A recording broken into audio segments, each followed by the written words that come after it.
सवाल number 1, pregnancy में पेट दिखना कब से शुरू होने लगता है। दरअसल प्रेगनेंसी की पहली तिमाही यानी पहले 3 महीनों में पेट नहीं दिखता है। गर्भावस्था की दूसरी तिमाही यानी 12वें हफ्ते से बेबी बम्प दिखना शुरू हो जाता है। इस समय गर्भाशय का आकार बढ़ जाता है और एमियोटिक फ्लूइड भी बढ़ जाता है, जिससे पेट का साइज बढ़ जाता है। अगर आप दूसरी बार प्रेग्नेंट हैं तो हो सकता है कि आपका बेबी बम्प जल्दी दिखने लगे। आमतौर पर दूसरी प्रेगनेंसी में पहली तिमाही में बेबी बम्प जल्दी दिखना नॉर्मल बात होती है। पहली प्रेगनेंसी से पेट की मांसपेशियां स्ट्रेस हो जाती है और कभी कभी यह अपने नॉर्मल साइज में नहीं आती है। इसकी वजह से दूसरी प्रेगनेंसी में बेबी बम्प जल्दी दिख सकता है। सवाल नंबर 2, प्रेगनेंसी में लड़का लड़की होने का पता कैसे चलता है। जैसे नंबर 1, गर्भावस्था के दौरान हार्मोनल बदलाव के कारण अक्सर बार बार मूड में बदलाव आते हैं। कुछ लोगों का मानना है कि गर्भ में लड़की होने पर शरीर में एस्ट्रोजन हार्मोन का स्तर बहुत ज़्यादा रहता है, जिसकी वजह से महिलाओं को मूड स्विंग की प्रॉब्लम अधिक रहती है। हालांकि रिसर्च में इस तरह की किसी भी बात की पुष्टि नहीं की गई है। नंबर 2, प्रेगनेंसी के दौरान पेट के आसपास अधिक वजन बढ़ने का मतलब होता है कि गर्भ में लड़की है। ऐसा भी माना जाता है कि पेट के सामने के हिस्से का वजन बढ़ना लड़का होने के संकेत होता है। हालांकि इस बात की पुष्टि के लिए कोई वैज्ञानिक परिणाम नहीं है। प्रेगनेंसी में वजन बढ़ना हर महिला की बॉडी टाइप पर निर्भर करता है। नंबर 3, प्रेगनेंसी में नई नई या अटपटी चीज़ों के लिए क्रेविंग होती है, लेकिन ऐसा माना जाता है कि मीठा खाने की क्रेविंग का संबंध गर्भ में लड़की होने से होता है, जबकि नमकीन खाने की इच्छा होने का मतलब है लड़का होगा।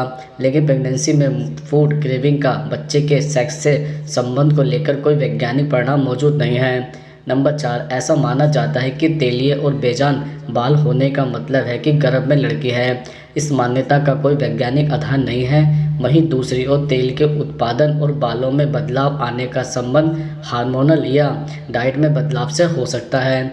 सवाल नंबर 3, प्रेगनेंसी के दौरान सीधे सोने से क्या हो सकता है। दरअसल सीधे लेटने पर यूट्रस आईवीसी के ऊपर प्रेशर डलता है। हो सकता है कि इसके कारण सीधे लेटने पर आपको सांस लेने में दिक्कत हो या फिर आपको भारीपन महसूस हो।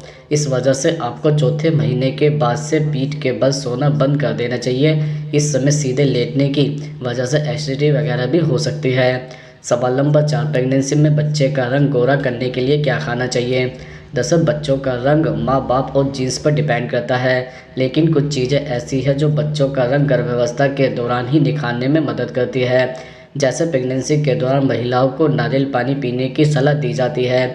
यह न सिर्फ आपको हाइड्रेट रखता है, बल्कि कहा जाता है कि इससे बच्चे का रंग गोरा होता है। नारियल पानी के अलावा सूखा नारियल खाने से भी बच्चा गोरा पैदा होता है। इसके अलावा प्रेगनेंसी के दौरान ब्रोकली, पत्ता गोभी और हरी पत्तेदार सब्जी जैसे पालक, मेथी, बथुआ, इन सभी चीज़ों को खाना चाहिए, क्योंकि इनमें फाइबर, विटामिन ए, विटामिन के, कैल्शियम, फोलेट और पोटेशियम पाया जाता है, जो आपके और आपके बच्चे के लिए बहुत फ़ायदेमंद होता है। साथ ही इससे बच्चे का रंग भी साफ होता है। इसके साथ ही प्रेगनेंसी के दौरान रोज़ाना अपनी डाइट में 1 या 2 अंडा शामिल करने से आपको सभी पोषक तत्व मिलते हैं। ऐसा कहा जाता है कि अंडे का सेवन करने से बच्चे के रंग में निखार आता है। अगर महिला चाहती है कि उनका बच्चा एकदम कश्मीरी लोगो जैसा लाल और गोरा पैदा हो, तो उन्हें केसर वाला दूध नियमित रूप से पीना चाहिए। सवाल नंबर 5, प्रेगनेंसी के दौरान कौन सी दाल नहीं खानी चाहिए।